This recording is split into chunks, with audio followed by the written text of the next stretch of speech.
Insta.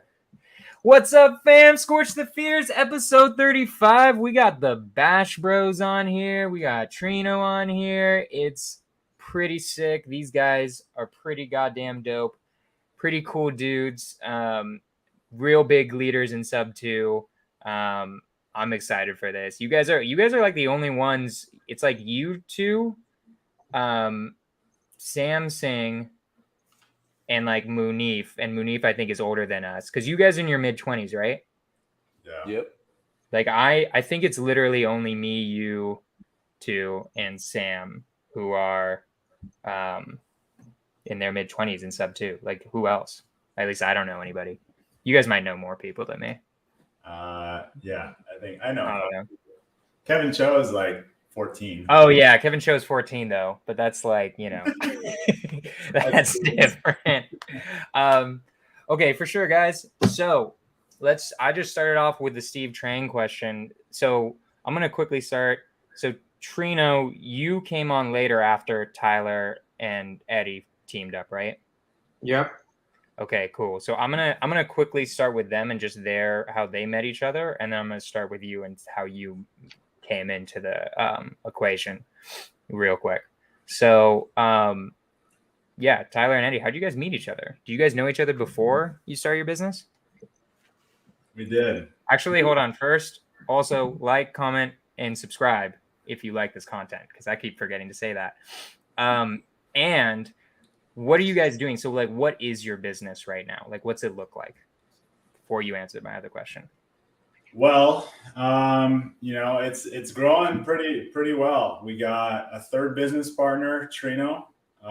We have 4 VAs, and nice. We have a lead manager in sub 2 as well. Shout out to Brandy and Joseph. I think we're about to hire another lead manager in sub 2. So we're growing, bro. We are growing big time. And what are you guys doing? Wholesaling, flipping, creative? Like, what's been the strategies you've been doing right now? All of it. All of it? We're doing creative. We just closed on a flip. We're doing wholesaling. Pretty much everything, man. Cool. I freaking love it. We got about, I think, like 7 creative deals under contract, or actually 6 now because we just closed on 1. Let's go. We got cash deals too, and we just sent out an agreement today for cash. It's going to be Trino. This one's out in Pensacola, Florida, right? Yeah. So that one's most likely, it's about 5 miles from the beach. So it. that's going to be super, super exciting. So we're excited. I love it. Is it all over the place? Are there certain markets you guys are in? So our direct to seller, we have a direct to seller, and you're going to kind of hear that later down when you ask us more questions about how our business looks like. And then we have our JV side of our business as well. So our direct to seller, we have specific that we just specifically target. It is virtual, but we also have our JV, which that is absolutely nationwide. I love it. Cool. All right. Well, then I'll start off with the question I was going to ask before. So, Tyler, Eddie, how'd you guys meet? Were you guys friends before this business? Yeah, of course. Eddie likes to tell the story about how he picked me up on the corner. Yep, that's right. That's right. I was driving down. I was like, dude, you need a ride? And he was just like with a sign saying, hey, I'm trying to buy houses. And I was like, hop in. Nice. That would be sick. That would be sick. It's funny. So we went to high school together, and he's a year older than me. And we both played baseball. And so it was kind of weird because, we were trying out for varsity, and I see this guy who's got like long hair and like not talking very much. And I don't know. I just thought he was kind of weird looking, like, no offense, but he was just in the wrong crowd. And he ended up getting cut. And I'm like, I never really didn't try out varsity. I didn't try out varsity. Oh, was that JV? I didn't try it. Yeah, no, I didn't pitch. So I was pitching for JV and senior and sophomore year, but I didn't try out for varsity. Oh, meta baseball. Eddie dropped out because he was a dropped out. Like. Girlfriend hung out with friends, wanted a party. It was in a bad environment. It was super. Gotcha. Okay, So that's how you met. And then how'd you guys become friends post high school? Or were you guys friends all the way through high school till now? Mm-mm. We were never really We friends. were so we went to Hated we went each to college. other for most of how long you've known each other, basically, right? Yeah. So long story short, we got out of college or got out of high school, went to college. We started selling Vima. You know what Vima is? It's like a No. network marketing thing. Cody Barton Okay. was actually high. That's how we first met Cody Fun Barton. fact. For anybody who doesn't know, Cody Barton is Pace Morby's business partner. Yep. So that's where we first met Cody. And then ever since that time, we all got connected in Vima. Tyler ends up coming or going at Scottsdale Community College is when Tyler and I first really started hanging out, was because of Vima. And then after that, we pretty much became literally brothers since I think it was sophomore year of college, the second year, the beginning of the first Did year. you guys go to the same college? Yeah, Scottsdale Community. Then we went to ASU together. Okay. Yep. Gotcha. Okay, so you guys became really good friends because, Bash Bros, obviously, super bro-y, partying all the time, hitting on chicks, having the dream Definitely life that guy. as a college student. I got you. And then Definitely that guy. graduates college. What happens? Graduates college. So I'm going to back up. I didn't graduate college. I graduated college. Or leaves college somehow.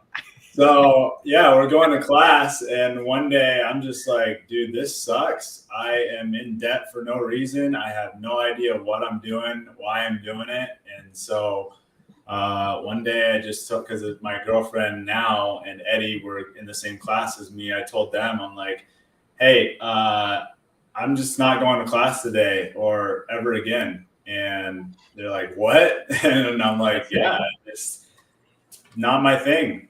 And so I just dropped out with a decision. And it was probably one of the greatest decisions I've ever made, to be honest. How did it feel in that moment, though? Because I feel like that's very anti everything that we learn always about, like when we're growing up, I feel like that was drilled into me as a kid, was like, you have to go to college no matter what you end up doing, because then you at least have your options open. So I don't know, like, what was that like for you and your family? Like, what did your family think of that? So back up a little bit. My family, so my dad and my mom moved down here with me. My dad kind of brought me down here when I was 12 years old.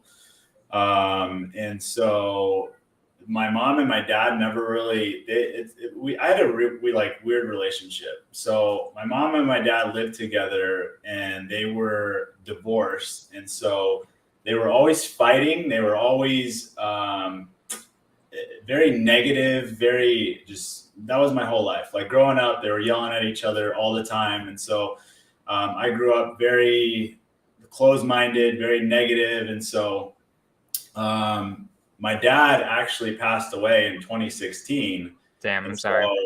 Yeah, thank you. And he never really got to see me do anything. And so it came to the point where it was me and my mom is actually, she has an addiction, alcohol addiction and a gambling addiction. And so that relationship was never really strong as well. And so, after 2016, I really had to grow up. I had to, figure out what I wanted to do and start making my own decisions. And when you lose someone that close, like I lived with my dad my whole life. And so when I lost him, it really turned my world upside down. I didn't really know what to do.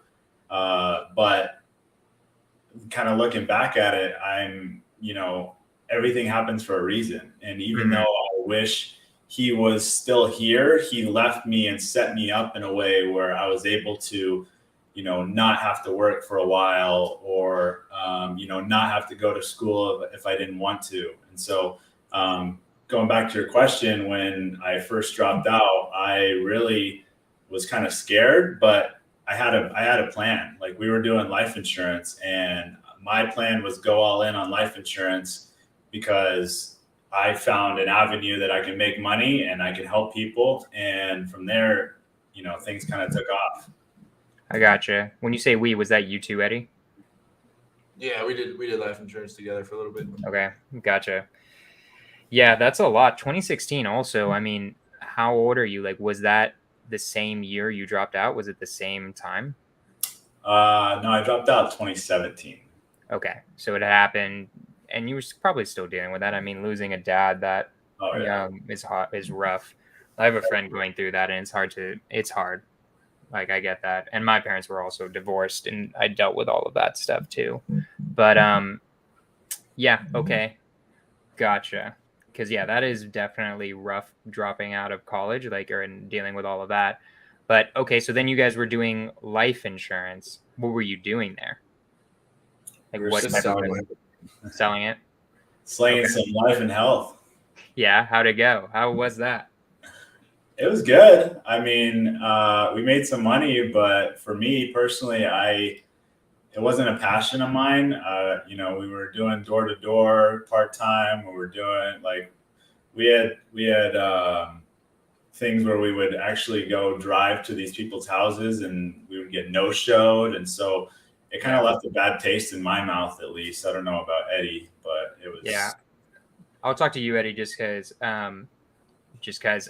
What do you think? Because this is a question I've always thought of. When I was in college, I had a job too where I did door to door sales. Kind of, mine wasn't exactly sales. I was like raising money for nonprofit causes, but it was still door to door sales, except I had nothing to sell.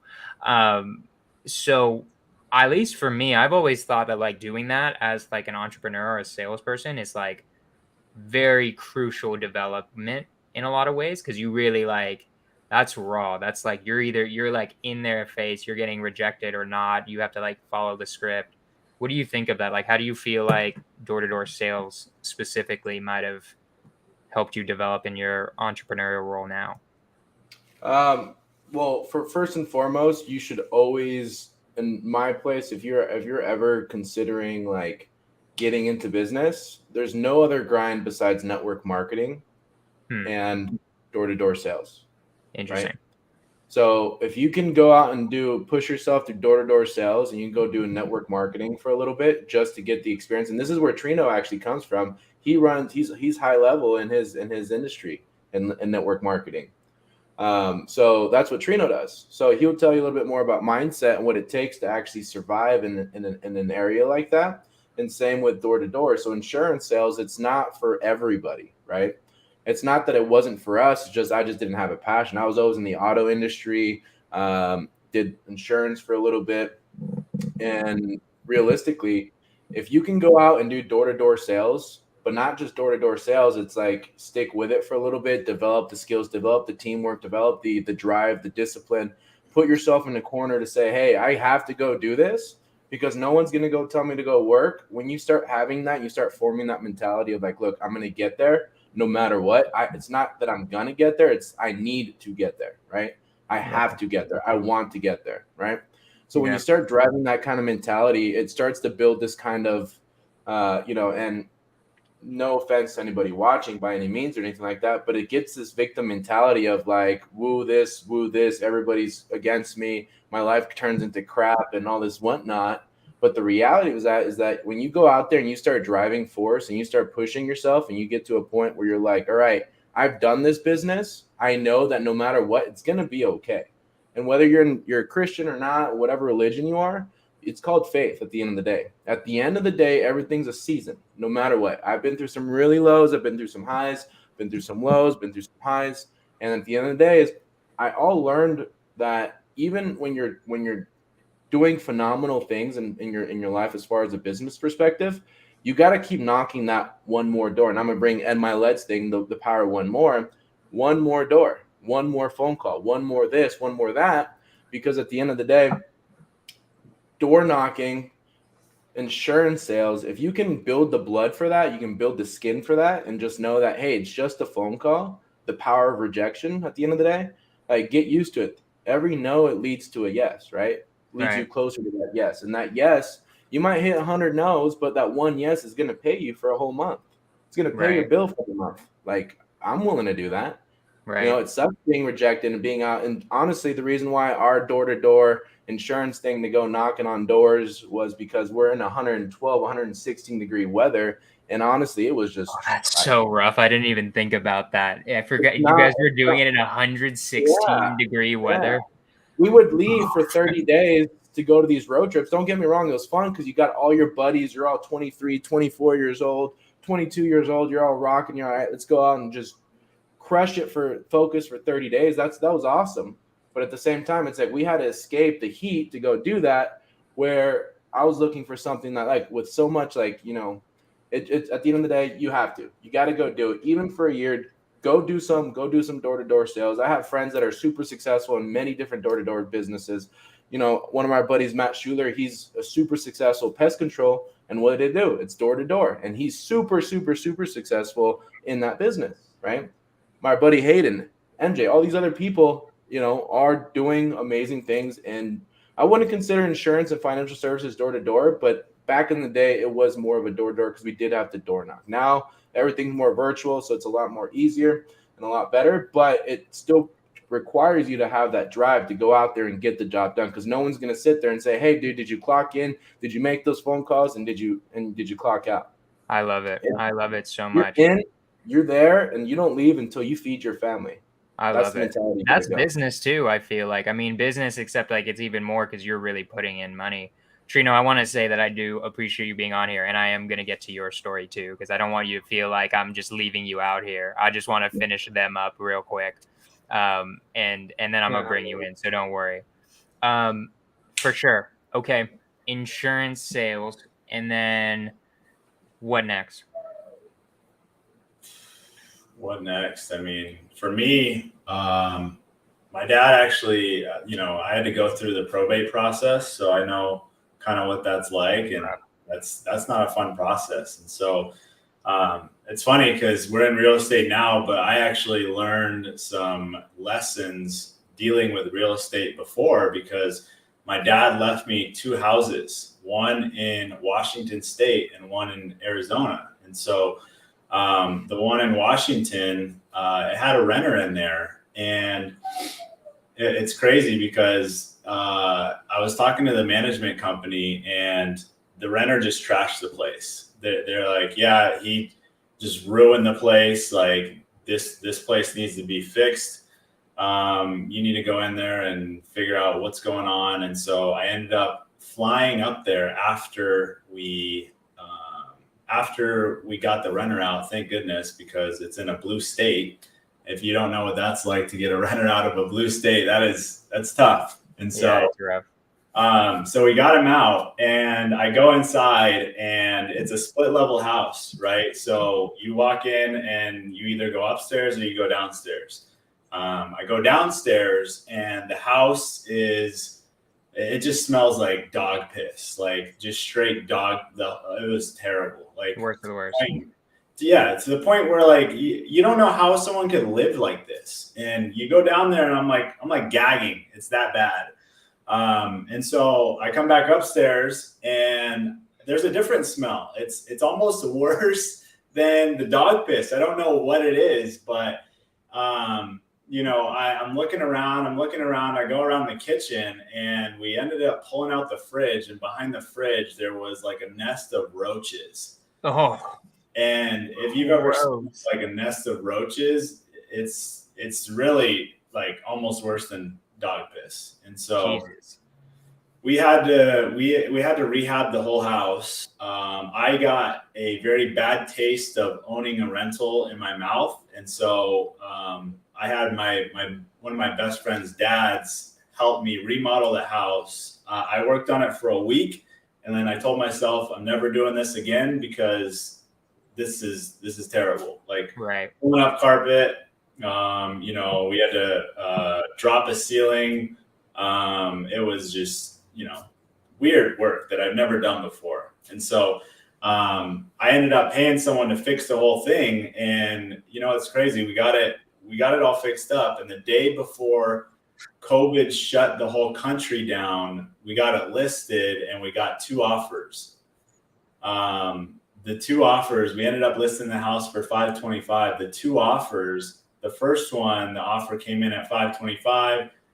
They need to inspect it. They need to sell their house contingent upon this. So I was like, okay, I guess that's better than nothing. The second one was an offer $25,000 over, $550, no inspection, nothing. I told them, sign it, get me out of this house. I don't know what this COVID thing is. I want to be done with this. Just get it away from me. So in a way, you know what it's like to be a motivated seller. Like you've actually been in those shoes where you're like, damn, like this is rough. Like I get it. When you're talking to sellers, like I'm almost curious, like what do you feel like you can connect with them more because you've literally been in their shoes? I can. It's funny. I just talked to a guy yesterday who lost his dad, and he's in the same situation. He's going through probate, and he just wants to sell this house. He's working on it right now, and so I do feel like that does give me the ability to connect with these sellers because I was in that situation. But when you call me a motivated seller, that's the first time I've heard that. So now I'm thinking about it. Think about it. I mean, that in my head, that's basically your situation. It's like that's somebody I would try to help out as like an investor. So yeah, man, I think at one point you were a motivated seller in a way. Definitely. Listen to this. So I get it sold for $550, right? This was April 2020. I get a text saying, hey, your property just went on the market, the one that you owned. This was like a month ago or 2 months ago from my best friend's dad's wife. And I take a look at it and it's listed for like, I think $790. Yeah. You gotta be rough. me. Yeah. So the next day it goes pending. I'm like 240K. I'm like, really? Pending? And so I'm just waiting for this thing to close. I don't know what's going to happen. 30 days later, what do you think it closed at? I don't know. 800? 950. Damn, bro. That's crazy with with the rising interest rates and all that too. This was crazy, dude. This was like 3 months ago. 400K. 950. Damn, bro. So my lesson that I learned from that, because you always got to learn lessons from stuff that happens, right? Right. If you're not learning, it's considered a failure. If you are learning, it's considered a lesson. And so the lesson I learned is don't sell your property. If you want to pull money out, refinance or get a line of credit against it, because if I did one of those things, I would still have the Washington house. I would still have the Arizona house, and the Arizona one was a different story, but basically sold that for $235, and Zillow's saying that thing's worth like $480. So right. Don't sell. Right. I get that. That's a good lesson though. I like that one though, because it teaches you the really important lesson of buy and holding, of why you buy and hold, right? Like I know Pace's saying of like appreciation comes and goes, but the cash will always flow, which is true. Like no matter what, that will always be there. But I think the main money in anything, stocks, houses, in the end is the appreciation usually, if you're in the right market, because like, I mean, think about that, guys. That's $400,000 if he had just waited 2 years. But also, he would have had to remodel everything, and he wasn't really ready for that. He wasn't in real estate. Correct. The funny part was, dude, is so back then when all this stuff was happening, I first found out about wholesaling, and so we actually attempted. Me and an old partner of mine. We attempted wholesaling for a little bit of time, except we didn't know about virtual assistants. We didn't know any about all this stuff. We're doing all the grunt work. So then when Tyler had his houses, I was like, dude, don't sell your house. Tyler, do you remember when we were telling you not to sell your house? And you're like, I'm not dealing with this. Hell no. This is not me. I'm doing my trading. Vaguely. So, yeah. And he goes, yeah, I'm not selling this at all. So, or I'm not keeping this at all. I'm not in the real estate game. That's you. He goes, you do that. I do my trading, and then we'll just, it's like who, not how back in the day in a sense, right? Right. But yeah, Fast forward now, because I told him, I said, I'm going to make money in real estate. I'll bring my money to you while you learn all the trading. And then when you make a lot of money in trading, we'll do the vice versa. We'll come and do the real estate thing. Trading So what? that was you did forex. Exchange. Forex? Are you the guy who's constantly messaging me on? Not one of those spots. Forex, crypto. I feel like you probably got like 10 VAs just messaging people, trying to get people into Forex. Yeah, if you ever get a message from me, I'm not asking for money. Yeah, I'm gonna get a message from Jonah HH Corchin, and it's gonna like link it to Tyler's phone. Yeah, that's what we're doing. We're running a Ponzi scheme here, fam. That's what we're doing here. So okay, solid. So Eddie, so you found out about wholesaling first. You start finding it out while Tyler's kind of dealing with all this. So kind of go through that, since I think this is the beginning of both of your real estate journeys. So it's interesting. So I opened up a dealership right at like in the meantime of college, ASU. So when I was at dealership. Car dealership, yep. So you open it up, you buy a car dealership, or how's it work? We opened one up from scratch. So my dad and I opened up a dealership. So our original plan, long story short, is we had an investor coming in with $250,000. He was going to fill up our inventory, pretty much arbitrage that funds to get more credit lines. But last minute, the guy had some stuff that he had he lost big on another project, and so he was just like, hey, I can only give like 50 grand. So we started with like 50 grand. So it became from a plan that we had already originated, went down to like we had to readjust. We're like, all right, cool. So now we had to readjust. Fast forward 2 years later, my dad takes over the dealership. I exit because everybody's out doing the insurance stuff, but that dealership didn't work out as planned, right? So it's a live and learn. And I'll admit, this is like I saw all my buddies doing insurance. Tyler was doing insurance. All my buddies were doing insurance. Like literally my entire friend group was doing insurance. Okay. So I was like, all right, let's go check it out. So that's when we got into insurance. Then after that, after 11 months, I was like, dude, I am not doing insurance, not my gig. It's a great industry to be in. I just didn't fit with what I believe in, right? Or not believe in, but what gives me energy in a sense. So I just noticed you have a huge teddy bear behind you. That's just bro. You don't even know how big that thing is. You've seen how big I am. You're like, what are you, like 6'1" or 6'2" or something? I'm 6 foot, 200 pounds, full of lusciousness. And right? you look at, and that bear looks bigger than you, dude. That bear. Damn, bro. That's hilarious. 96 inches tall, 150 pounds, I think it is, dude. It's a big bear. Dude. All right. The bear is going to be, that's the after hour special, guys. Guys, I'm going to start a subscription service. We'll be talking to Eddie about the bear after the podcast. It's the best. Marketing 101. Marketing 101, dude. Everybody's always going to remember because of that damn bear. Yeah, I can tell you all this information that I'm telling you, but you're not going to remember one thing of it. But you're going to be like, wait, you're the dude that's got the big teddy bear. I love inside your living room. So but no, just to make it quick, from the dealership to insurance, from insurance, I was just like, you know what, we're doing this real estate with my old partner of mine, and we're like, all right, let's do it. But with insurance, it's like, again, it's you don't eat unless you kill whatever you kill, right? And I hate to say it that way, but at the end of the day, that's what it is. You eat what you kill. So my schedule was always from like 8 in the morning to like 9 p.m., sometimes even 11 p.m., sometimes doing insurance because I was grinding nonstop.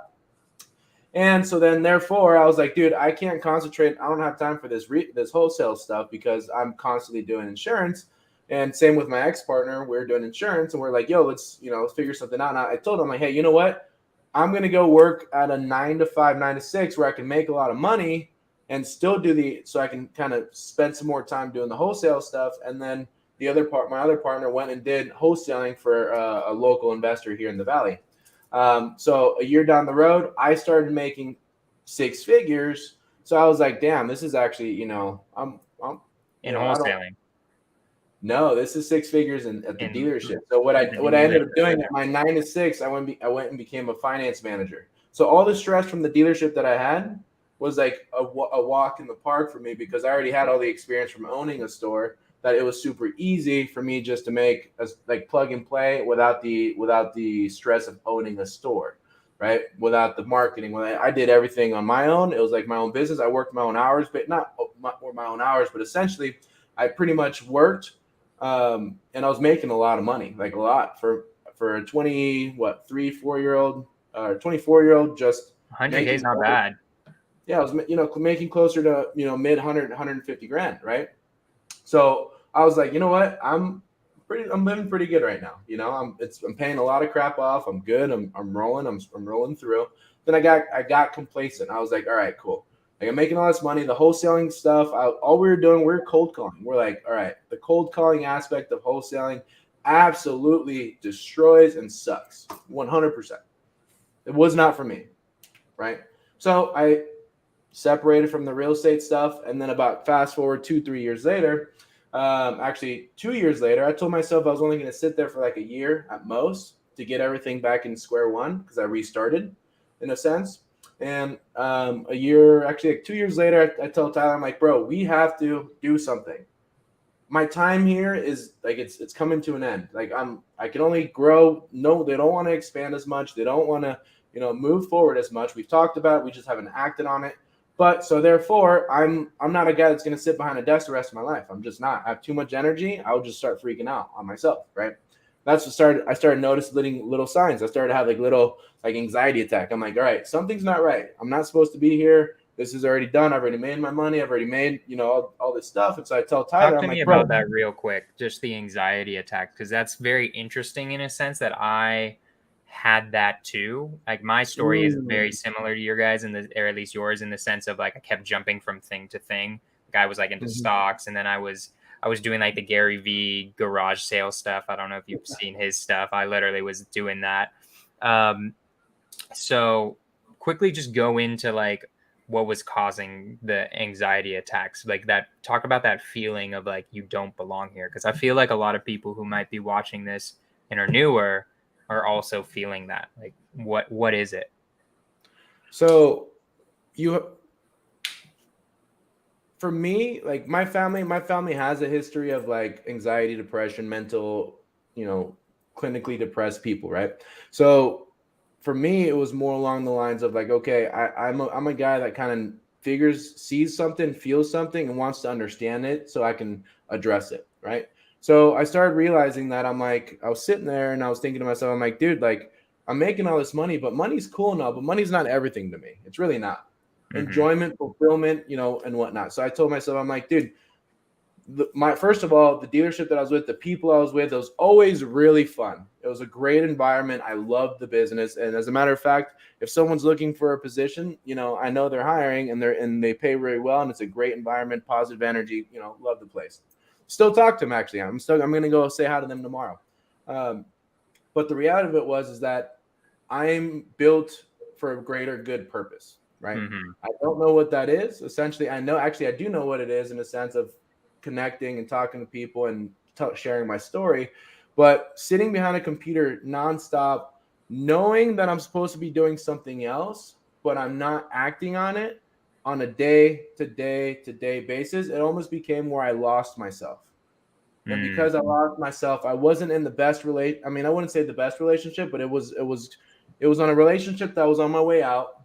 Respect her, still on good terms, phenomenal. But it was a 6-year relationship. Like, I grew, I learned a lot. It brought me closer to my Christianity, so I'm very grateful for that, 100%. But there's something that was inside of me that I just wasn't there. So, and then I listen to a lot of podcasts from like Christian churches, like Rick Warren's my day one. Then obviously my local church Impact with PT. But essentially, in one of the episodes, it says, and God tries to talk to you in so many different ways. First, he tries to have a conversation with you. He says, hey, I'm giving you this idea. What are you going to do? Are you going to run with it? Are you not going to run with it? I'm going to allow you to choose, right? And then you don't act on it. Okay, cool. Look, I'm going to open up another opportunity. You going to do it or not? No? Okay, cool. So then he's going to say, look, dude, you aren't supposed to be, if you're breathing still, it's because you have a purpose here.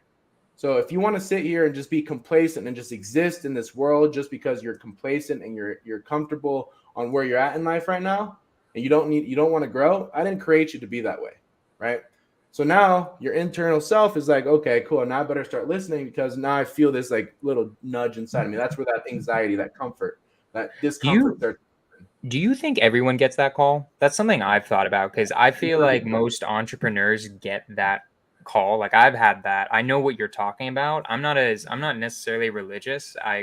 My word for God would be the universe or whatever, but I've definitely had that call where I feel like, man, like there is something drawing me towards something more than just sitting on an office job. Like, do you think I'm just curious and I can Trina, I'll bring you in after this because I want to bring you in. But like from your perspective, what do you think that is? That like, is it only certain people? Is God only choosing? It's like, what do you think? God chooses everybody. You are God's greatest creation. It took God to create the planet in 7 minutes. Well, guess what? It took God to create you in 9 months. If Right. that doesn't tell you something, then I don't know what else tells you. So the reality is the way I look at anxiety, depression. I had a conversation with, a close friend of mine, not friend, but family member of mine. And I said, look, and I'll kind of build up to this as well. But God has his greater purpose for you. And if you just sit because you're comfortable, it's like the story of the king that brought over, the three servants about the talent story. I'm not a perfect preacher or whatever it is, but at the end of the day, the servant, the guy, this king comes to the servant and says, "Hey, I'm going to go away for a while. I need you to hold on to my talents." So he gives one guy one talent, Talent he gives being another money. guy. That's money, Correct. right? And Okay. back then, a talent's like worth I think like $6.8 million or $7.2 million. Oh, so it's a lot of money. Yeah, it's a lot of money. So like a $6.8 million coin. What the hell? correct. I mean, hey, think about it. If you have a talent in baseball and you don't go use it, how much money are you missing out? That Are you contract in saying baseball. talent or talent? Talent. But Oh, back in the day, talent is a form of dough, right? So that king gives one guy one talent, gives another guy 2 talents, and then gives another guy 5 talents. Okay. So king comes back after a long time. The guy with 5 talents comes over and says, "Hey, dude, or like majesty or prince, whatever you want to call him, king, I came back and I doubled your talent. So now I have 10 talents." And then the second guy comes over and he goes, "Hey, king, I doubled my talent." And he got 4 talents. And then the third guy comes over and he goes, "Sir, or Lord, or whatever you want to call him, king, I was afraid to lose your talent. So I went ahead and buried it in the ground because I didn't want to lose it." So the king goes, "You fool." Takes that talent and gives it to the others that actually went out and did something because you have no faith, right? You have no faith to go out and get more stuff done with your life. Why are you holding yourself back? And this is all going through my mind every day for like literally a year straight. I was reading the Bible hard, like in it, church, everything super, like everything was the Bible for me, right? Because I was going through this weird thing that I didn't know was happening. I really didn't. But then when I started, what happened was COVID happened, and I'm not getting, this is where that story comes in. And this is where I'm actually grateful for COVID. I know a lot of people lost people, and, I'm very sad or very sorry for that. And, prayers go out to your families, but I'm actually grateful that I never got tested for COVID, but I know I had COVID for sure. Okay. Well, for those, I had in 3 of the days of COVID, I had this really, really like all these little smaller like anxiety attacks. They weren't bad. They were just like I was like, okay, I need to like stand up and walk around because there's something like inside of me, right? So COVID comes and I get this like for 3 days straight, the worst panic attacks. I couldn't sleep. I got night sweats. I got like claustrophobia feeling, like I'm just like feel trapped, right? And so I sat there and I'm thinking, all I can think of is like I'm not where I'm supposed to be right now. I keep delaying it. I need to go. So Tyler and I had a plan at the beginning of the year before. I'm like, hey, you're gonna quit your job the first quarter of 2021. Or 2021, Tyler, right? Or is it this year? No, it's 22. That's what it was, 22. And I was like, okay. I was like, all right, let's do it. So because of this panic attack, I called Tyler. When I was at the lot, I literally got up and like I started like I feeling like tears. Like this is how much a panic attack I was getting. I get up, I go outside. I'm like, yo, Tyler, we gotta go. We gotta do something, bro. Like, and then Tyler's like, all right, dude. Like I feel you. I understand you. Like this is when Tyler wasn't still engaged in real estate yet. But I told him, I'm like, dude, let's do something. Let's do something. Like Like you got your funds. I can get some fun. I have my funds too, essentially, because I'm making pretty good money, consistent income, and I got I'm a very bankable person. So let's do something. So Tyler's like, all right, let's do it. So for like literally what I realized in that very moment is that I lost myself. I didn't have any goals. I didn't have any direction. I was just going in circles, showing up to work like a broken record every single day. I was making my money, cool, right? I was hanging out, whatever. That's cool. But I'm a very like I need a direction. I need a sense of direction. I can't just sit here and just show up, do the clock in, clock out kind of thing. And some people are built for that. And hey, we need you in our lives. We need those kinds of people in our lives because that's what keeps society up, right? So, But at the end of the day, everybody has a calling. Everybody has a purpose. So I told a close family friend or family member of mine that also struggles through depression and anxiety because he gets very bad panic attacks. And I said, look, the best way I can explain it is this. First, God tries to talk to you. First, he tries to have a normal conversation with you. He says, hey, what do you want? Ask and you shall receive. Believe and envision it and pretend like you already have it, and I will give it to you, right? Well, gives me all this opportunity. I ignore it. Next, he tries to have he starts to say, hey, Jonah, dude, I'm talking to you, bro. I'm talking to you, man. I love you. You're my son. I want the best for you, but you're not listening. I know you want to choose your own life, but you have a greater purpose in life. You got to listen to me. Trust me, you have to listen to me. And then you ignore him, you brush him off, and you're like, all right, cool. So then all of a sudden, God's like, all right, Jonah, you're not listening to me. Now I'm going to make you pay attention to me. You know, that's literally the story of Jonah in the Bible. Well, literally. It's funny. Just fun fact is literally that's the story of Jonah in the Bible. He's sent to Nineveh. Then he just doesn't listen to him and then gets eaten by a whale. Fun fact. Just funny that you're saying it like that. Yeah. It's funny how it works. And actually, I haven't even read that part yet, but essentially, yeah. So I read all the new, but not the old. Okay. So essentially, I'm pretty offended, actually. You should read that story. I am going to read it because that's very exciting. I have my Bible right there. Fun fact. But yeah, so then God says, I'm going to make sure you listen to me. I'm going to make sure you hear me first. And then if you don't hear me, if you still decide to push me out, because now I'm starting to give you this little anxiety nudge, because at one point in your life, there's a relationship, there's a business, there's health. You know you should be eating better. You know you should be working out better. You know you should be changing your business. You know you shouldn't be stuck behind that desk. You know there's something in your life. It can be anything. It can be as far as cleaning your house for the first time this year. You know you're supposed to do something. You know it. You keep ignoring it, and it builds inside of you. And eventually, God's going to say, look, dude, you're going to listen to me, whether you like it or you don't. You're going to listen to me because later down the road, you're going to thank me. So throws me into this, it's like basically you ignore it. You're in this box. And once you're in this box, you have this little, you're like, all right, cool, this black box, because now it's like, your comfort zone, it's your daily. You're like, all right, cool, I'm good. And all of a sudden you start getting a little anxiety because you're like, all right, like it's, trying to get out of here. And then all of a sudden you're trying to get and break out, but you can't because you're just still stuck in this mindset. You're still stuck in this daily habit. You're still stuck in these thoughts of like, no, this is my comfort zone. But God's telling you, no, go out and do something more. Do something better. You're made for something. You know what you have to do. Are you just going to sit here and keep doing this every single day? You're not. Trust me, you won't. Trust me, you won't. I love it. I love it so much. I mean, like you're making me think of my experience in a very different way right now. Like I've thought of it in the sense of like I've gotten that calling too, right? I followed it pretty quickly, but I just didn't know which direction to go.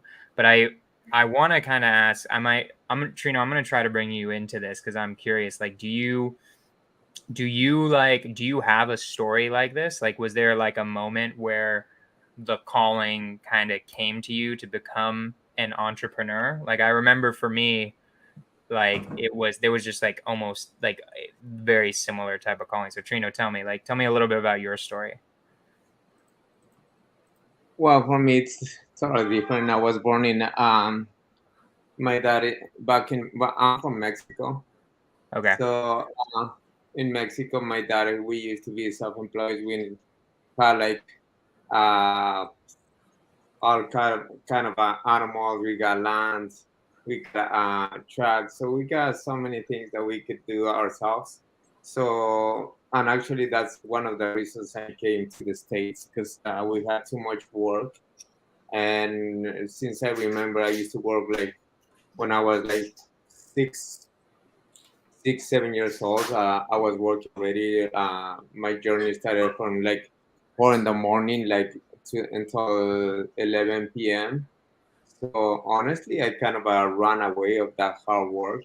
So when I came here to the States, so the first thing that I found that I just looked for was a job, and I got into a job first. Was not that good paid, but after, I mean, a few years, I got pretty good on it. So I was getting good money, but I was just kind of not happy because I never worked for someone else. I never had a boss before.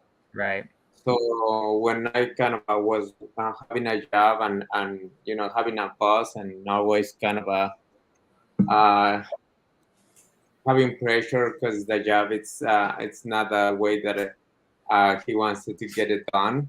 So I just say, nah, I better go back to do business by my own, and that's pretty much it. I just quit my job and I started doing any type of businesses. So I sold gold, I sold cloth, I did so many things, and I also started. What was it about a job? Like, what was it that you didn't like about a job? Like, was it just were you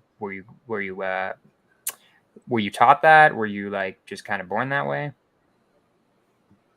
Well, first of all, the only job that I got here, was as a baker in a donut shop. So I was working uh, during the night.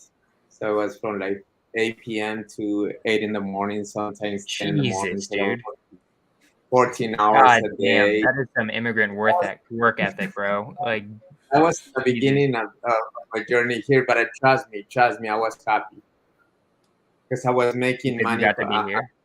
my own, even though I was get paid like under regular minimum salary, because back then was like 450.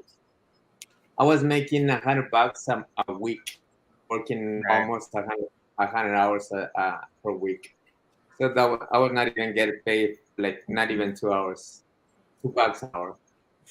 Damn, bro. So, but I was happy because I didn't know that there was a minimum here. Because in Mexico we didn't have a minimum. Well, So I wait, never but like, what was making you happy? Because the only way I could imagine anyone in America being happy with $2 an hour would be like you just moved here from Mexico, right? Like, so you were just you were grateful for what you could get in the USA.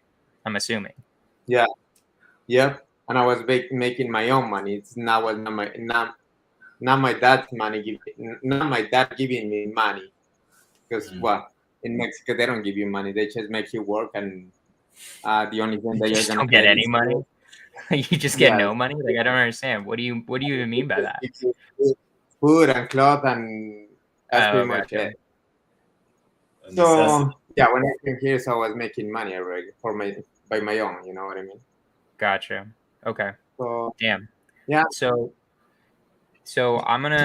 that's pretty crazy. So I'm gonna quickly, because I want to bring your guys' three stories together. I want to do that. So you, Tyler and Eddie, you guys start your business, because, and this is something I've felt too, it's something I've thought about like, okay, so what makes someone actually do this? That actually does this hard work, actually hears the call of God, if you want to call it that way, or like reaches their full potential. And I feel like there are like just two ways that it's done, and it's honestly, I think the second one, I'll say it as the second one, is more important. The first one is just kind of that, almost that inner call that, like, I don't know if everyone has that like call to like do something greater. Like, I do know certain people who are like, I'm actually pretty damn happy just making my job, doing the whole family stuff, and like maybe that's their calling, and that's a different thing.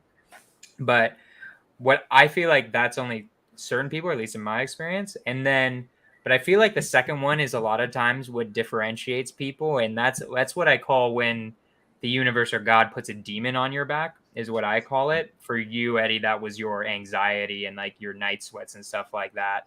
Like for me, it was like a lot of things. Like I had gone through my own mental health episode. I like had a manic episode like right before I started doing wholesaling.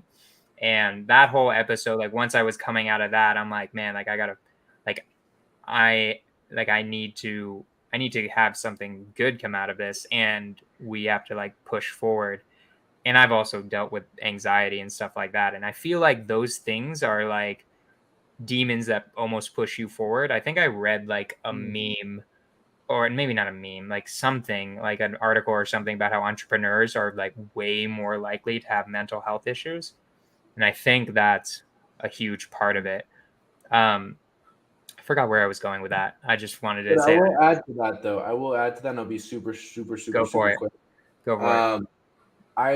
One thing and foremost, I haven't had much anxiety or depression at all inside my life at all. It was just for that one specific time. And I told my family friend or family member, I told him, I said, look, because of that it was the worst 3 days of my entire life. And I don't wish it upon anybody. It got to a point where, and I tell this, and I say this in a way where I don't want you to think I'm suicidal at all, right? But it got to a point where I became so numb with where I was at in life that now I can tell you, I understood where people are like, I can either live or I can die. I get you. So, but the reality like you said, the calling to someone may not be about business. It might not be. It might be about impact. It might be about having an amazing family together. It might be going and serving the community. It might be going and becoming their best self with their friends. It might be whatever it is. But there's always one thing that if you have some kind of anxiety, there's something in your life. And that's what I mean. There is something, you got to look deep. Something that you've been pushing off. It could be a relationship with your mom. It could be a relationship with your dad. It could be a relationship with a close friend that used to be really close, but a little nail got stuck in between the both of you guys. It could be something small. It could be that you're supposed to start this business. It could be something that you're supposed to go, fix your car for the longest time. Or you're supposed to go, buy a house. You're supposed to go do whatever it is. But you've always been ignoring that little voice. That's where that little anxiety can come from. It can be anything. For me, it happened to be that I wasn't in the place where I needed to be in business-wise, and I wasn't in a relationship that I needed to be in anymore. I overextended my stay, and now God was telling me it's time to get the hell out. I love it. I love it a lot. So going through it. So Tyler, you tell me the rest of the story. So Eddie's going through this. He tells you, hey, let's start this. What then? Dude, so we were roommates at the time too. Okay. I don't know if we mentioned that. And so he tells me, and I'm just like, well, we could do a couple things. We could do trading. I mean, I could teach you how to trade. I don't know if you'd want to learn that because I know that you love talking to people. And in trading, you don't really talk to people. So you probably won't like that. And the other thing I told him was we could do real estate. And I just knew that Cody Barton, Pace's partner, was doing pretty well, and so I'm like, well, let's go do real estate. And so we ended up. That because you knew Cody was partnered up with Pace, basically, and you're like, damn, that might be a good way to make money. No, I just knew that real estate was a lot of wealthy people talk about real estate, and I knew Cody was doing well, and I knew a couple other guys were doing well, and so I'm like, well, I mean, why don't we try that out? I know the car business isn't going to work. I know the trading's probably not going to work for you. So real estate's another avenue. So before Sub 2, we actually joined Bigger Pockets, which classically, everyone joins Bigger Pockets, bro. Yeah, this part's funny.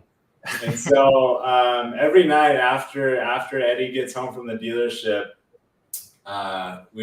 we're on the computer upstairs, and we don't really know what we're doing, to be honest. We're kind of going through the calculators. We're going through the whole website, and they say go look at expired listings. And so Eddie's sitting at the computer, and I'm sitting behind him in the chair. No, hold on. I'm gonna let you. Okay, I gotta. First of all, we were downstairs, and I had a computer and connected with an HDMI cord to this TV. Tyler's on the couch on his computer. Tyler's like, bro, we're sitting there like, you check this house, this duplex out, check out that triplex, check this out. And Tyler's like, at one point, Tyler just goes, dude, honestly, I don't know what the hell I'm looking at.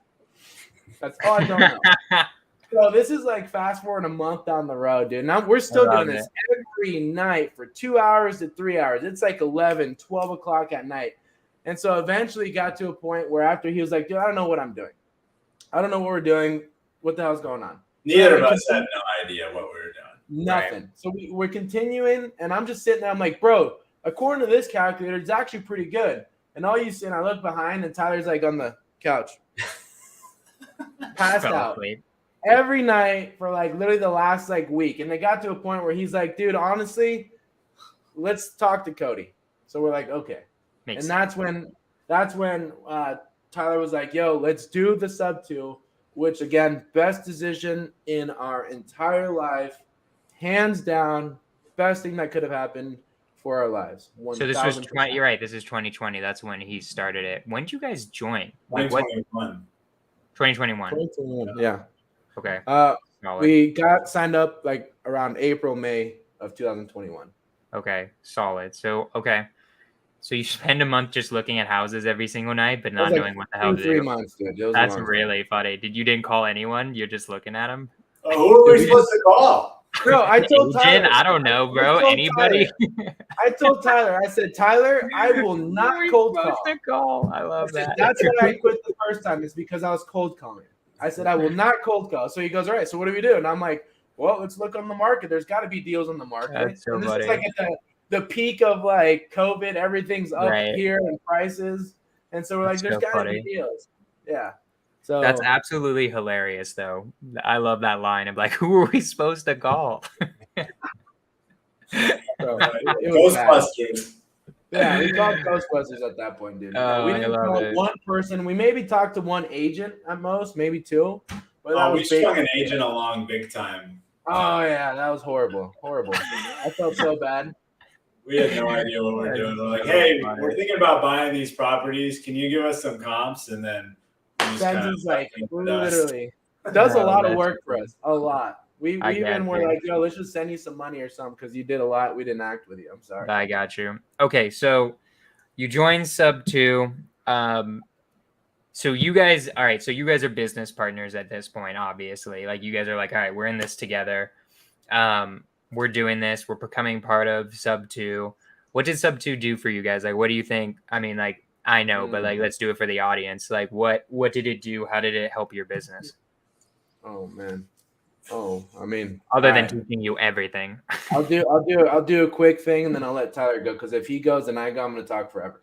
Right. So Sub 2 was literally the catalyst to everything. At the very beginning, we were sitting there learning everything. We're going through the motions. We're going through every Zoom. We're like, holy crap, there's a lot of information. There's a very overwhelming. I'm an information kind of dude. I'm a numbers guy, right? I sit there and analyze everything for sure. Mm-hmm. So I saw this. I'm like, dude, all this is amazing. This is great. Let's start acting on it. And then it got to a point where Tyler and I were like, dude, do we want to do the wholesaling aspect of the business? Because we didn't want to do that.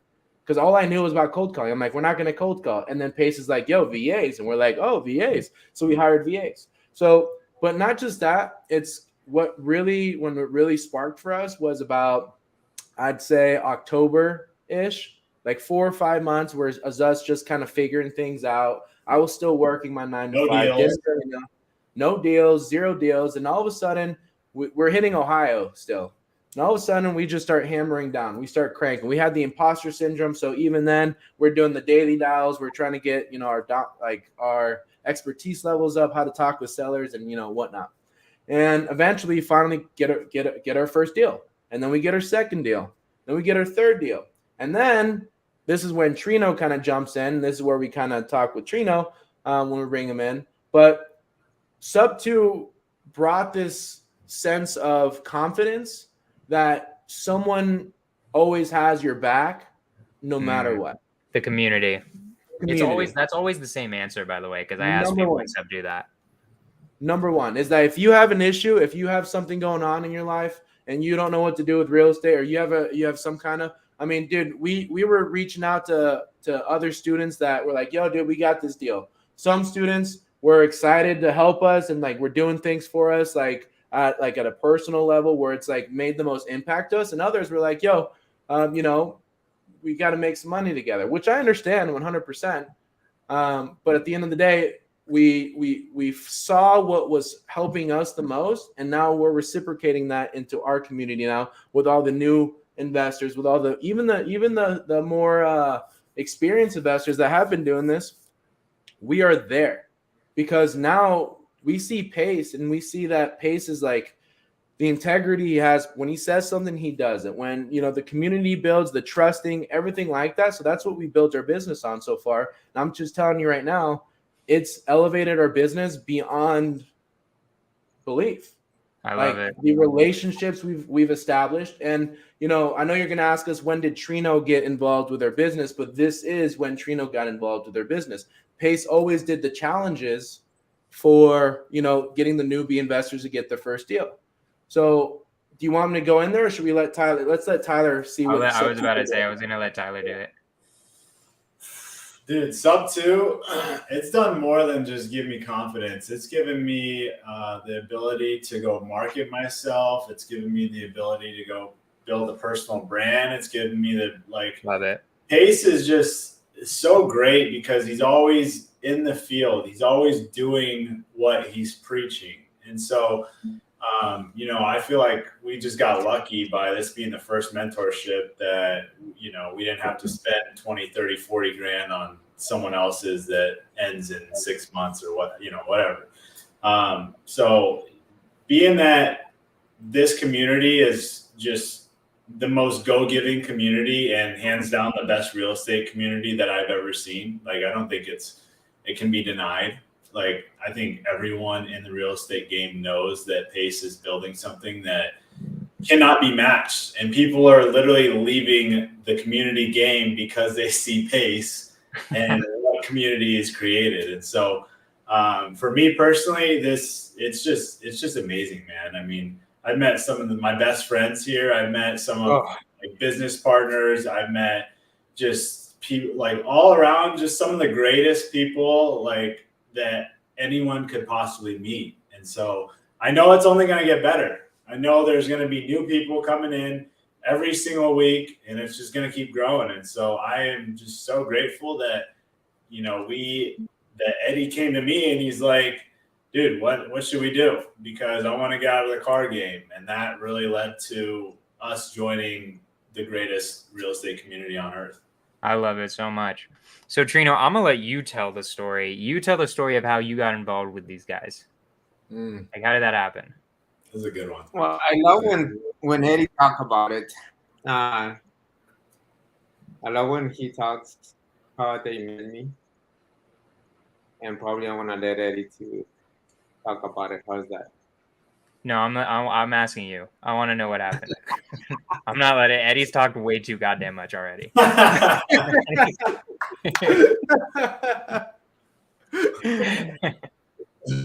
Well, actually, if you wanna hear my story, you have to hear it in Spanish. Nah, just kidding. Sí, señor. Sí, señor. Sí, señora. Well, me, like Eddie said, I do multi-level marketing, so I'm doing pretty good in multi-level marketing. So, but I went doing pretty good. Wait. You can't just sugarcoat that. You got how many people are on your team in network marketing? Bro, this guy's so high level up in Mary Kay, you don't even understand. I don't know anything about this. So like Trino said, like, how many people do you got under you? Are you still doing it? A few thousand. So yes, he is doing it. A few thousand people? Yes, 1,000, dude, 1,000. God damn. Okay, wait. Yeah. So we're gonna talk about that for a second because that is huge. Like, I don't know that much about it, but I'm basically pretty sure network marketing, like a huge part, is based on how many people you bring in. Yep. So how'd you do that? How'd that happen? Actually, I was talking about it that was last week, last Sunday. I gave a leadership for network marketing, and they got me kind of on a Q&A. And that's one of the questions that they asked me. How did you do that? I mean, to get all those people. And I said, man, I just pretty much went back when I was a kid. My dad, he never worked for no one. He has so many, well, again, animals, and I was in charge of the cows. So I was in charge of the one who feed the cows, milk the cows, go sell the milk, come back before go to school. So and after school, I have to come back and again go get some food for the cows. Again, feed the cows, clean the cows, milk the cows, and get the milk ready for the next day. And so I was telling them, so the coach taught me that when you want to do something, there's no holidays, no Sundays, there's no sick days. So you have to do it every day. So I just focus on work my business every day, Just relentless work ethic, basically, is what it is. Yeah. I just learn the basics and every day, same song every day, singing the same song every day, prospecting. For how many years? Well, I got to the let's say in a year probably I got 2 years I got the first. No, how many years total have you done? Yeah, I'm saying how many years total? Now 20 years. Oh, damn, bro. Every day for 20 years? Well, basically the last 8 years I've been working like 5 days a week, 2 hours.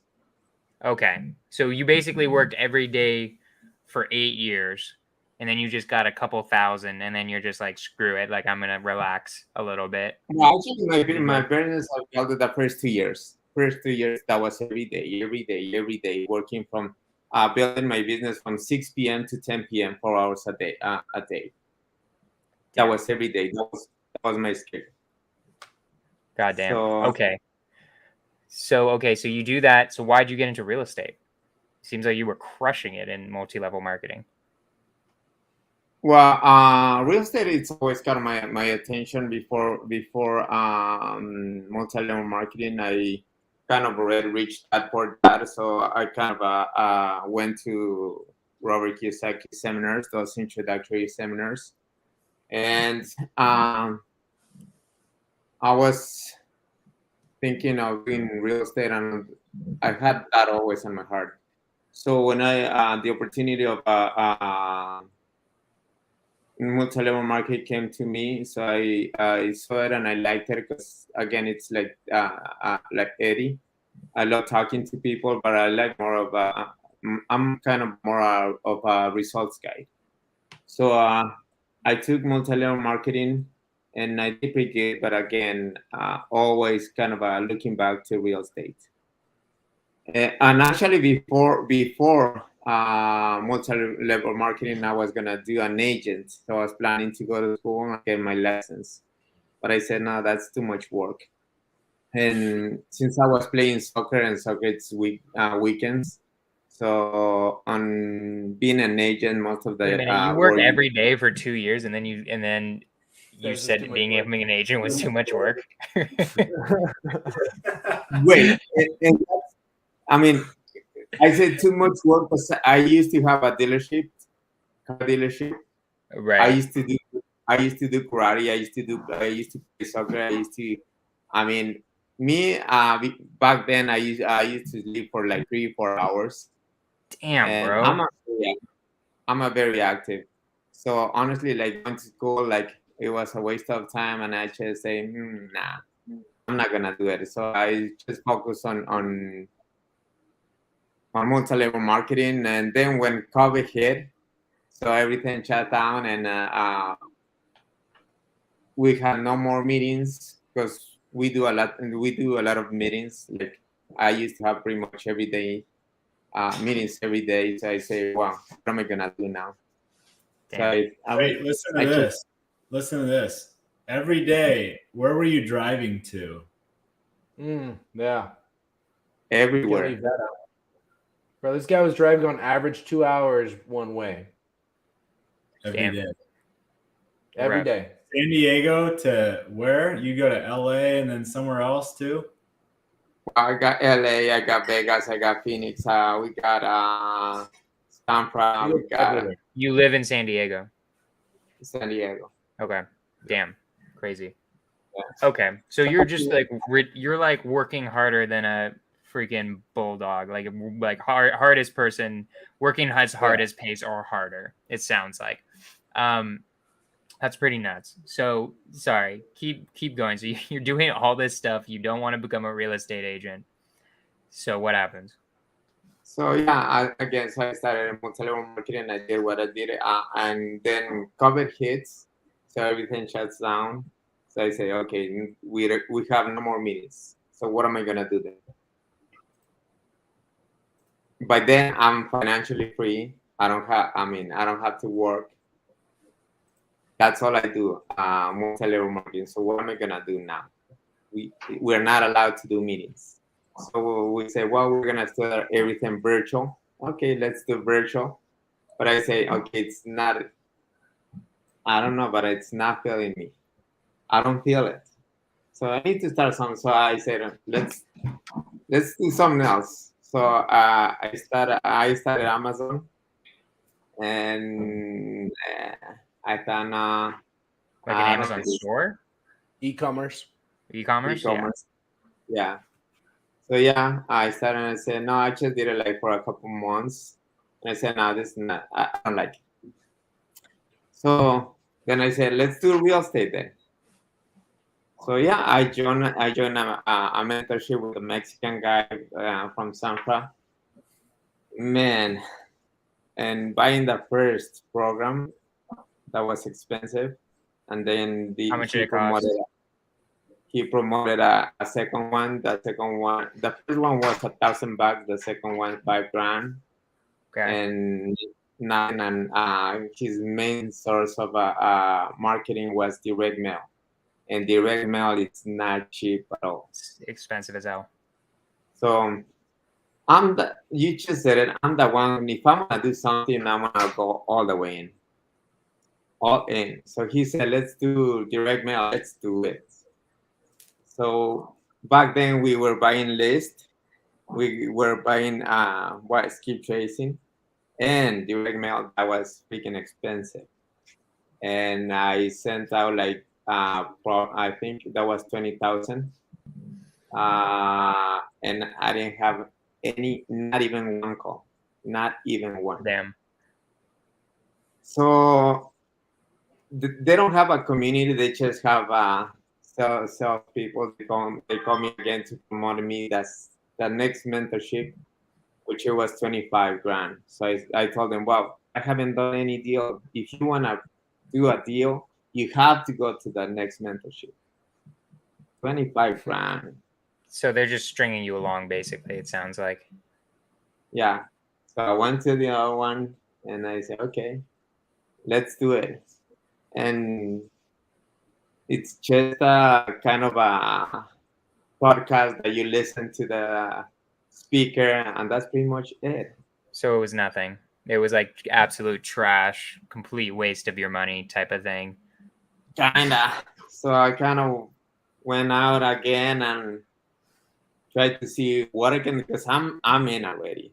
I got some money invested already. I mean, that's like 30K, 31K you put into it, plus whatever the hell you spent on direct mail. Yep. Then I got some other guy. So I bought like some other 5 mentorship courses and all that stuff. So I'm over at 100K on investment, and I didn't get not even a deal.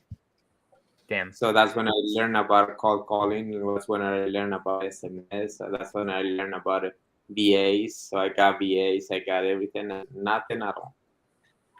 So 20 months later. Yeah, that was like 20 months later. And 20. trust me, I was 20 months later. Yeah. 20 months later. I was working my butt every day on the phone, every day. Not even a day that I was taking off. So that was, I mean, I called probably 500,000 people, sellers. Damn. I didn't get anything. So I don't know how I just came across to some face video on YouTube. So I started watching it, and that's when honestly I don't even remember how I got into Zero to Hero challenge. The second, who was that? Zero That to was Hero. drive Zero to Hero. The That driving was for dollar one. I remember. driving for deals. Right. So I thought, okay, what am I gonna do? It seems to be a nice program, but am I gonna get in the driving for deals program? Because I'm not a certified student yet. So in order to get into that challenge, that was a fee. Okay. Okay. So I called them and I said, well, if you're gonna just get that zero to hero or this, or you're gonna join. But that, I mean, join the mentorship, it's a little bit more. So I'm thinking, if I'm gonna go in, I'm gonna go all the way in. So somehow I met a guy. I don't know what his name. He mentioned about that 26-hour pace he's gonna do on the weekend. That was Saturday. So he goes, he's gonna go on a 26-hour live. Watch it. 4 in the morning, I was up. I was awake just Damn. to watch that live. What attracted So you so much to it? Why? I was hungry. Talk about that for a second, because I feel like you know that feeling. Like what does it mean? Well, what does it mean to be hungry to you? And also, I feel like it's really hard to create that in somebody. Do you think there's a way to create that?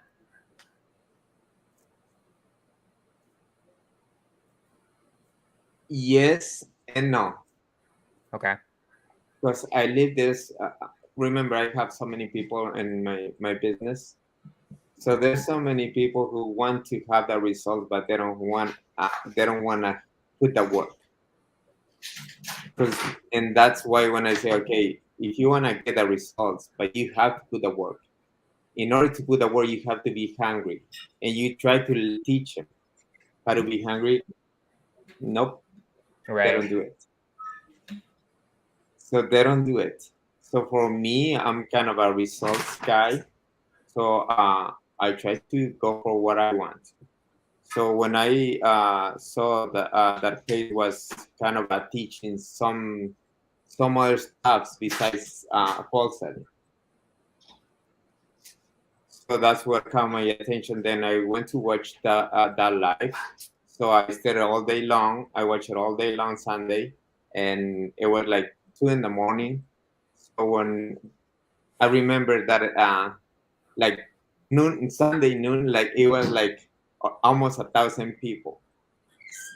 That was Monday, 2 in the morning. There were like 400 people. So he was in a Q&A. So I raised my hand and he picked me. So he asked me, how can I help you? And I say, wow, I'm going through this struggle, blah, blah, blah, blah. I want to join your program. But I've been through so many programs that I don't want to get into another program that, and he goes, don't join my program. Find one of my students and squad up with him. So I thought, man, what do you mean? I'm looking for someone to guide me. I'm looking for someone to help me. I'm looking for someone to mentor me.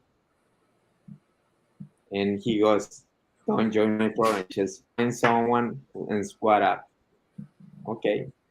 So and there were so many people still in there. So who wants to help Trino? Who wants to help Trino? So there were so many numbers. So I called a few of them, and no one answered my call. I spoke to a couple of them, and they say, "Yeah, I want to help you out," but later on, they didn't answer. They just never returned my call. Nothing else. So keep working, working, and working. Like a month later, I met actually Eddie.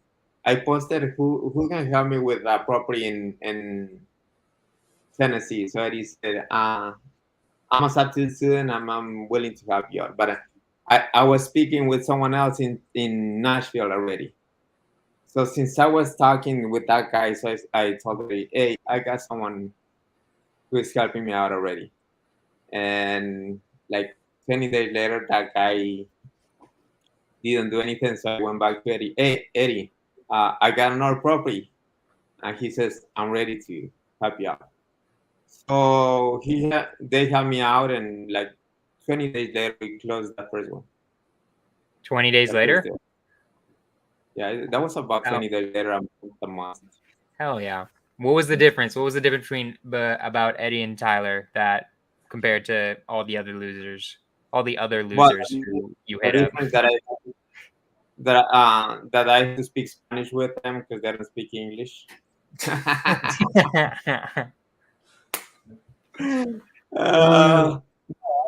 Actually, probably Eddie was the one who I talked to first, and we kind of make a good connection. And since I'm a Spanish speaker and he is too, so we can talk. We kind of talk up a little bit about it. And he was in the car business, and I used to be in the car business as well. So we kind of click in, and I think he started helping me out a lot. So every property that I had, Eddie, what do you think about this one? Nah, it's not a good leader. Okay, so next one. So he was always there for me, always, even though by message or phone. If I called him and he was not able to pick up, he shoot me a message. Hey, I'm busy. I'll call you back. And he used to call me back. So honestly, I felt that someone had my back. I love it. I love it so much. So wait, Eddie, I want to just talk to you for a second. So because I know there are people who have for sure asked for help from you guys and it doesn't work out. What do you think made Trino different?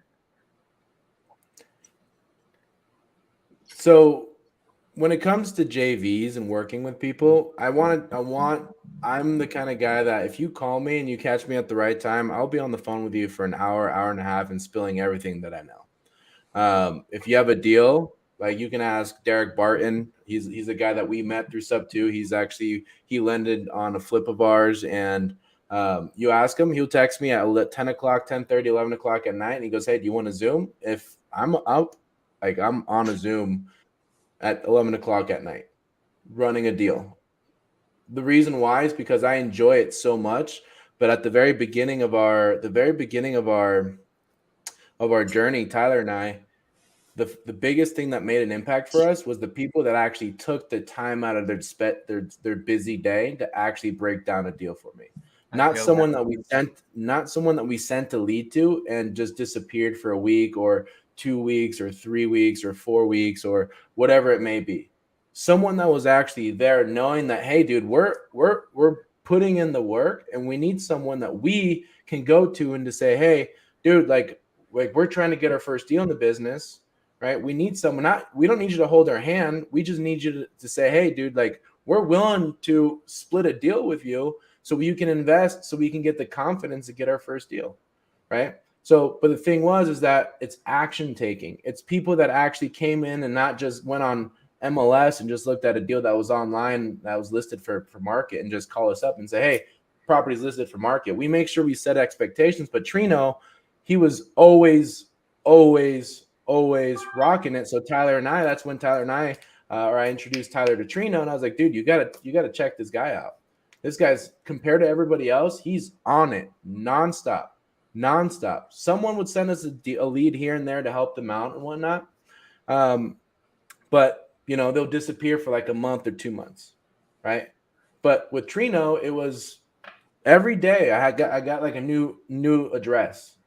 Every other, like I got 2-3 addresses to underwrite, right? It was consistently nonstop. So I told Tyler, and Tyler and I both were like, dude, this Trino dude, like he works harder than anybody that we've ever did a JV with or helped get their first deal with, right? I love that. Yeah. That's literally what I was thinking, because like people do that to me too, right? But I was thinking like what would it actually take for me to like actually want to help somebody out? And that's 100% it. Is like, how badly do you want it? Like, really? Like, are you actually going to put in the work? Because I don't have time as like somebody who owns a business to help you out unless like at the very least I see that you're trying to get it. People just constantly ask me questions and then I never hear from them again. They want to talk to me for 10 minutes and it's like, all right, peace, dude. And it's like, okay, great. Like, that was just a complete waste of my time and probably your time, because you're not going to do anything with that. Correct. So I like it because I wanted anybody who's watching this to think about, like, if you actually are trying to squat up and become successful, you still got to put in the work and then bring it to somebody who knows what the hell they're doing. So I just want to say I love that. And there's the analogy. Lead with value. Like Trino Right. leading with value. He's bringing us leads every single day. If you're bringing 1 lead to someone or 2 leads to someone, like, and most of the time that's probably not going to work out because you don't know how to comp or you don't know how to do this. And so after you bring those leads, it's like you leave, there's no consistency. And so, Right. you know, when you're talking to someone who's done deals and you want some of their time, you got to lead with something that they need or want. You know, if you lead with, oh, hey, I got this deal that we can potentially make 50 grand on, that's going to catch someone's attention. Yeah, that's a good way to say it. Yeah.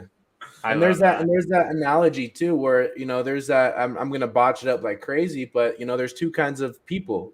When you're a trainer and you're trying to help someone, you got 2 kinds of people. You have the person that says, hey, it's a guy that's trying to learn how to swim. You have one guy that's dipping his toe, asking all these questions to the swim instructor saying, hey, so if I jump in, how am I supposed to do my whatever, right? We're the kind of guys, and we were at the very beginning, don't get me wrong, I do ask a lot of questions, but at the same time that we're actually taking action. But we want to work with people that are like in the pool trying to figure out how to swim, to say, hey, Eddie, Bash Bros, Tyler, Trino, I need your help. How do I swim? I'm right here. I can't swim. But they're in the pool. Right. Let me go jump in there and show you how to swim. I will take my time to get wet with you inside that pool so I can show you how to swim. Gotcha. Right? We host a Bash Bros virtual office where people literally we invite everyone that has questions or deals to underwrite to come into our office and, you know, ask us questions about financing, ask us questions about sub 2 creative deals. Like, I get random calls from people that are referrals from people that we've talked to. You know, there's people like in Florida, there's people in North Carolina, there's people in Alabama, Pennsylvania, people that just call us out of the blue saying, hey, we heard that you guys are the guys to come to if we have any questions. Because they know, like, if I get a phone call and I'm not doing anything at that very moment, I will get on the phone and I will have a conversation with you. We got to a point where we're like, all right, Tyler, we got to figure out, Trino, Tyler, and I were like, all right, we're spending a lot of time talking to a lot of people that aren't taking a lot of action. So it's been taking a lot of time out of our business. So we actually made it to a point where we're like, all right, if you're going to book an appointment, it's going to be with Tyler. And then if someone comes to me directly, then I'll get on the phone with them as well. But we have a Zoom that we essentially build our platform. Our platform for our JV platform is an active JV like affiliate program. It's actually really cool. So long story short, the biggest thing when we first got started was you never got updates with anything. So when people are like sending us JV leads, our system, you actually get access to our CRM. You have access to every lead that you've ever submitted to us. You'll know what that lead is in the process. If we've ever talked to them or if we haven't communicated with that person, you'll know. And then after every conversation, we put notes in it. And the second we click save on that note, you get a text message that says, hey, Jonah, seller lead update, you know, Trino, looking to sell his house, needs to talk to wife before making a decision. Next phone call is scheduled for Tuesday the 3rd. I gotcha. Right. So then that our customer service is what we want. We're going to be a customer. Our goal in our Bash Bros brand and our JV brand is strictly a customer service. We want to provide you the best experience where you are wanting to come back to us, where we become part of your team at all times. I love it. So awesome. So, okay. And then let's get to the conversation. Trino's bringing you a bunch of deals. You're like, damn, this guy's sick. What made you want to partner up with him? And how are you guys partnering up? Perfect. So we were actually, Tyler and I have been talking about this for such a long time. So since the first contract that we were able to get Trino his first deal, he got it. We helped him close it. So it's actually, he did the most of the work. All we did was help him structure, negotiate, close, get the contract signed and get it closed. Right. Since that very much closing, remember 20 months of straight nonstop, hasn't closed the deal, finally gets his deal closed. Guess how many contracts Trino brings to us in a span of 6 months? I don't know. More like 5 months. How many? Take a wild guess. 15? 10? 10. Damn. That's 10 contracts. Wild. 2 a month is pretty solid. And Trino, I got to understand something. Trino wasn't doing JV deals. This is all direct to seller marketing. It's nuts. So our platform, Tyler and I were sitting there, we were re-auditing our business and we're like, dude, our JV's department is fantastic. We have a lot of people, we're helping a lot of people bring us deals, but our direct to seller market, we were slacking, man, like super slack. We were investing all this money in marketing where we could have cut our direct to seller marketing. We would have still been making the same amount and actually keeping more in our pockets because we were spending so much money on our JVs that, or not JVs, our VAs that we weren't even paying attention to. Right. So we were actually, Tyler and I were on our way to a cabin, and Trino and I were already talking about like what our future looks like together. And Trino was voicing his opinion because essentially we had a little system already in place that we were just, I told Tyler and I had a conversation, then Trino and I we all jump on a 3-way. We're like, look, we're not having any side conversations. We're putting everything on the table here, and we're gonna talk this out right now. So essentially, Tyler and I at one point were like, dude, our direct to seller marketing sucks. Trino's doing a fantastic job on direct to seller as a one-man show with his VAs, right? And our JV side's doing very good. So imagine if we put our JV department mixed with a direct to seller department, how fast can we scale our business to a degree of unlimited at this point, right? How fast can we get to the next destination? The funny thing is that when you ask Trino about his ultimate goal in real estate, it aligns exactly where Tyler and I want to go. What are your goals? Multifamily. We want to own as much multifamily and apartments as possible. And then Trino mentioned something earlier about luxury real estate as well. And yeah, that's going to be an added plus. But for the most part, our ultimate goal is multifamily, is apartment complexes, is getting involved with, the 400 unit complexes. We want, our goal is 1,000 doors. 1,000 doors. Trino, what was it we talked about? Was it 3 years or 5 years? 3 years. 3 years. A 3-year goal, 1,000 doors. I love it. That's sick. I'm excited to see it. Like I know that's gonna freaking happen. That's cool, man. Like I love it. And then like just mix them together and just like why not? Let's freaking go to the moon. And the coolest part about our partnership, Jonah, is that we gotta understand we dated Trino for like 6 months. No kisses, no nothing. Maybe Tyler and Trino sometimes, I don't know. But for the most part, definitely we dated for a little bit, right? And that's the important. Tyler posted a post about partnerships. You don't want to just jump in bed with someone and sleep with them. You want to date them. You want to make sure it's someone that you can actually connect before you actually get married with them, right? Mm-hmm. So the cool thing about Tyler, Trino, and I, we all have different. We talked about it this morning. Actually, we all have different strengths, and we're all visionaries by all means, as you can tell. But we all have different strengths, and one of the biggest things is. Number one in our team is teamwork, honesty, integrity is our number one core value of this. And the best part about it is when there's something wrong in the business, we take the responsibility. We I take the responsibility. Trino takes the responsibility. Tyler takes the responsibility. It's not, hey, you're not doing your job. No, it's my fault. We should be doing better, but it's my fault because I didn't do this. Right. I didn't do that. Extreme ownership. Right? I don't know if you guys follow what's his name, Jocko Willink, but that's what that is. That's exactly what this partnership's all about. And again, our goals are aligned. We all have integrity and honesty with each other. We want to serve the people while growing an insanely large portfolio. But at the same time, most importantly is people do come first at the end of the day. I love it. That's sick, guys. I want to talk to you guys more, but we're at an hour 35, and I don't want to take up all of your guys' time. But I have one very serious question though: is where did the name Bash Bros come from? What is that even from? Oh, the one and the only, the myth, the man, the legend, Pace Morby. Really? I don't know.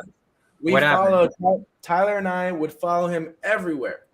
Like every event that he spoke at, every networking event he was at, Tyler and I were there. We're there to support because that's how much dedication we had to him because he's done so much for us.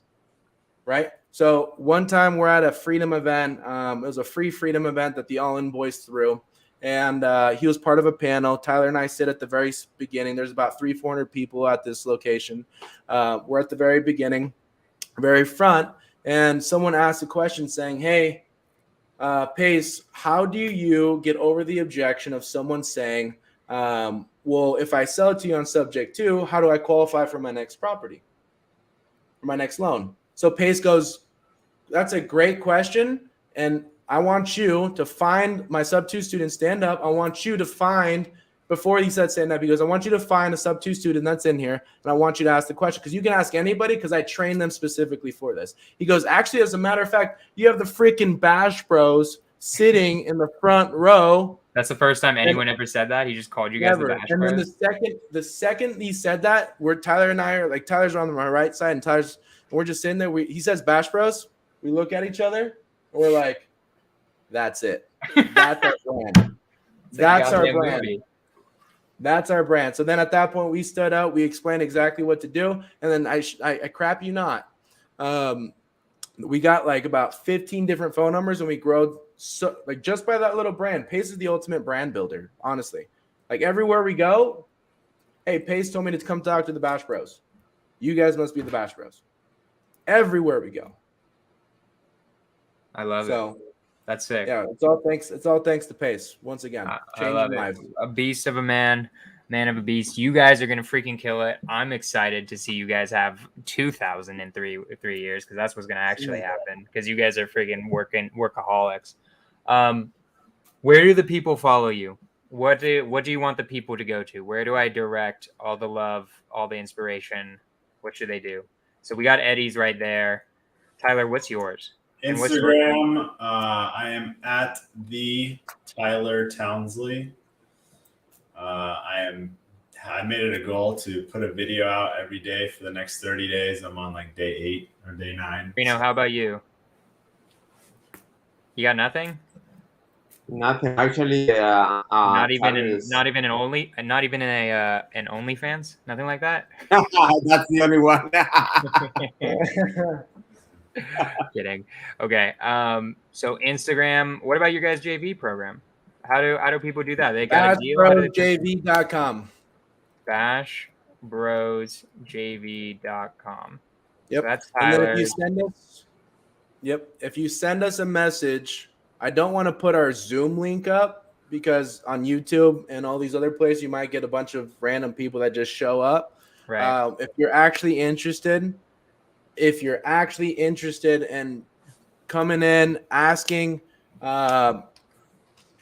questions, underwriting a deal, if you need help specifically create a deal, I can literally show you my list of messages, and I have about like 10 that I'm looking at from different people asking me about creative questions and creative deals that they have working with realtors, which is very cool, right? So message us, send me a message on Instagram, send Tyler a message on Instagram. Go and subscribe for Trino's OnlyFans, and then just let us know. We'll send you our Zoom link, and you can pop in at any time. And as a matter of fact, we actually had sub 2 students and non-sub 2 students jump in when we have our VA meetings too, and they get to see firsthand of how we run and operate and train our VAs as well. So I love it. Awesome. That's pretty sick. Okay, guys, I'm just gonna quickly say like, comment, and subscribe if you enjoyed this stuff. These guys were amazing. I won't make them small. I'm gonna make them just as big as me. Do you guys have anything left for the people before I do my outro? No, just thank you for having us on. It was amazing, and we're grateful to be here, bro. Yeah, I mean, I'm grateful to have you guys as friends, have you guys here. The sub 2 community is dope. Sorry, Eddie. What do you want to say? No, you obviously. I was gonna say thank you, and I don't think people understand who Jonah really is and how much impact he's doing, because he's a mix of both the best world. He's got Astro and he's got sub 2 behind his belt. But guess what? Jonah also does a lot of JV deals. When we first got started, Jonah was actually already a veteran in the business, and he was already doing a lot of deals. And so he's taught us a lot of his stuff too.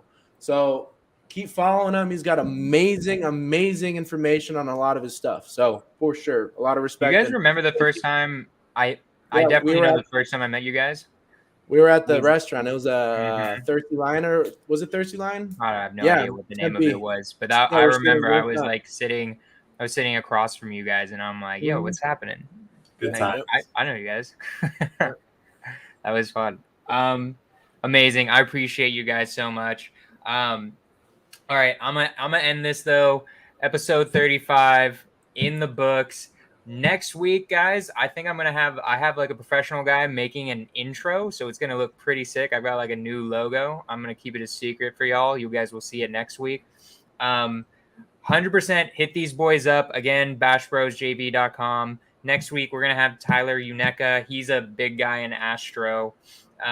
It's gonna be dope. He's freaking killing it in Sacramento. I've done 5 deals with him. He's like the other big guy in NorCal and Astro. He's a dope dude.